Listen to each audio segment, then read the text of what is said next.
Thank you. I'm joined here by the Commissioner and the Chief of Department and other members of FDNY. You see what's smoldering behind us, a fire that we responded to approximately about 10:40 this morning that we're still fighting.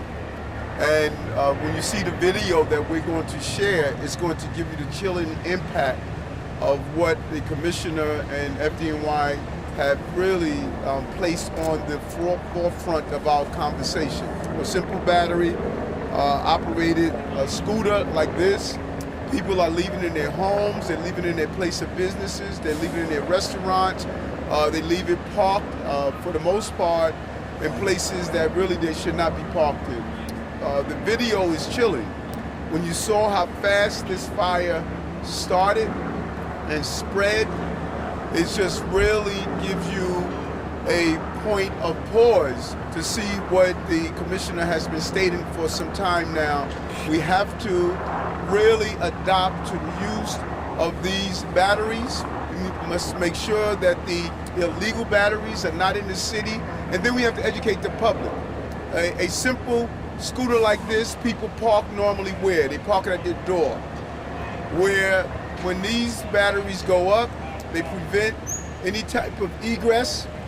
You really lock yourself in, and our real push is to inform the public that something as simple as seeing recreational can be extremely dangerous and can take the lives of innocent people. This is a real problem we're having in the city, and I just want to commend the Commissioner and FDNY for placing this on our radar and really leaning into how do we educate the public that you must use the legal batteries, and also these devices should not be placed inside your home.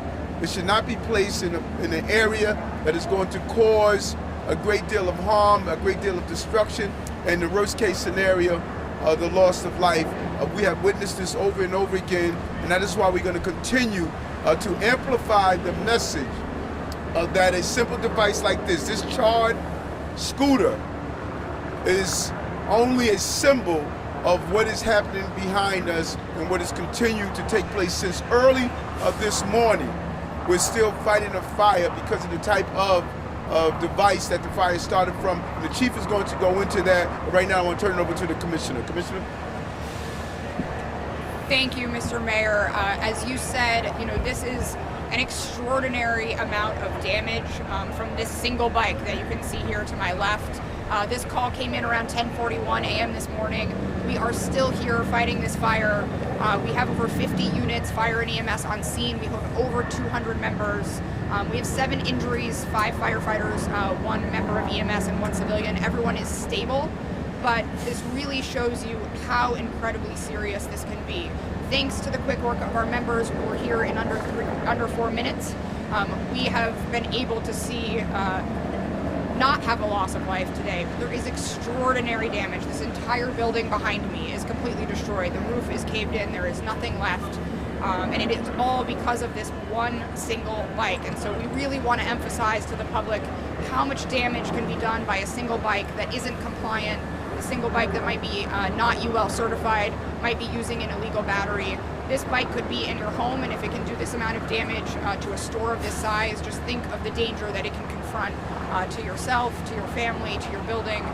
We are very lucky today that we have not seen a greater loss of life, but I think that this shows how really dangerous this is to our members, to the public, and we really want to implore people today. We are going to release a video of the bike, we're going to release a video of the damage behind us, and we really want to emphasize to folks how to use these devices safely to keep everybody in their household safe. And I would like to turn it over to the Chief to talk a little bit about our operations and to help explain why a device that seems so small can do so much extraordinary damage in the course of a fire. Chief. Good afternoon.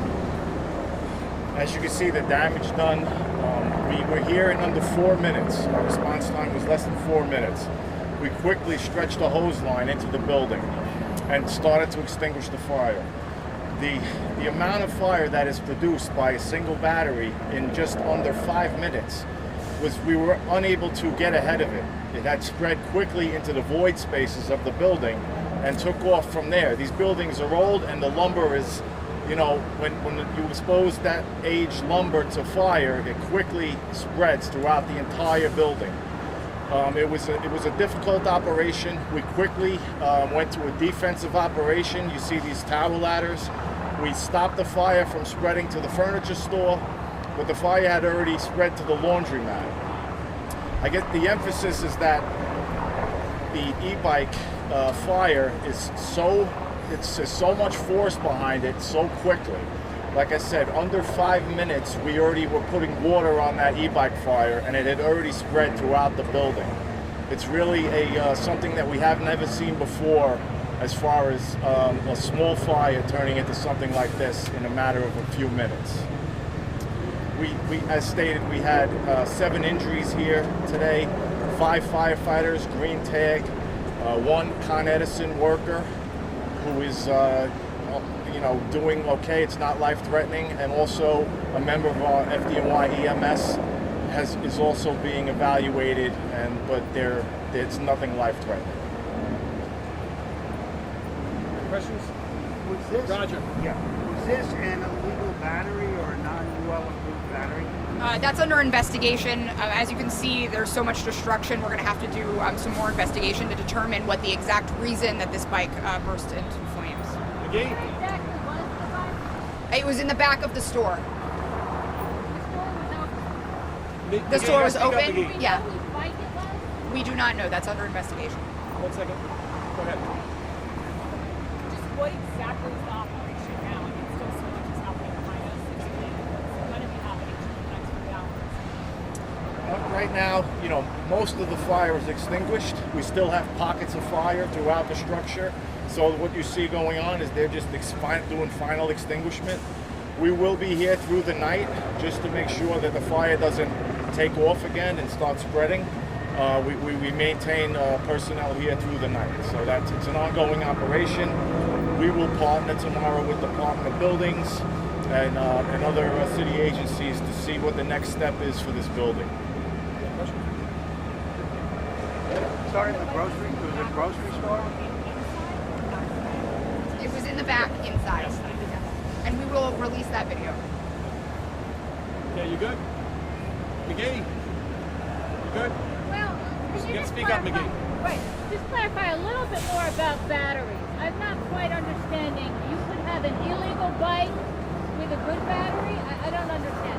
Can you explain? So we still have more investigation to do with this bike to understand what happened exactly, but the things that can increase the risk of a bike having something like this happen are, it could be a non-UL certified bike, it could have a battery that did not come with the bike, it could have a charger that didn't come with the bike, or the battery could have been tampered with. All of those things make it far more likely to have something like this occur. And what exactly happened? It exploded. Yes, we're going to release the video, but you will see in all of these these lithium ion fires, it is not a slow burn. There's not a small amount of fire. It literally explodes. You'll see that in this video. You saw it in the video we released last week. It's a tremendous volume of fire as soon as it happens, and it's very difficult to extinguish. And so it's particularly dangerous for first responders, and it is particularly dangerous for the amount of damage it can cause, as you can see Was it behind a me. grocery worker that saw the explosion? Or- That's still under investigation. Yeah. Go ahead, Roger. Last Yeah. question. Chief, what is it about lithium-ion batteries that make it so difficult? Because it has its own source of oxygen. For Leighton, explain why this is such a difficult. So there's something called thermal runaway that happens with lithium-ion batteries. There are many small cells in the one large battery, and once it's on fire, it's incredibly difficult to extinguish, and each cell can then catch fire. And so it's a tremendous volume of fire, and it's very difficult to put out. But why is it difficult? Because you can't smother, it has its own source of oxygen. You have to get water into the battery. I'll let the chief expand, but it has to have a tremendous amount of water into the battery or on the battery itself. Yes, the lithium ion is resistive to extinguishment with water. It requires a tremendous amount of water directly on the battery in order to extinguish it. And with the amount of fire that is surrounding the bike, very quickly, we have to put that fire out before we could get close enough to apply the water necessary to extinguish the bike. Okay, everybody good? I just want to acknowledge the Bronx Borough President, Vanessa Gibson, is here. Good afternoon, everyone. Thank you so much, first and foremost, to all of our first responders.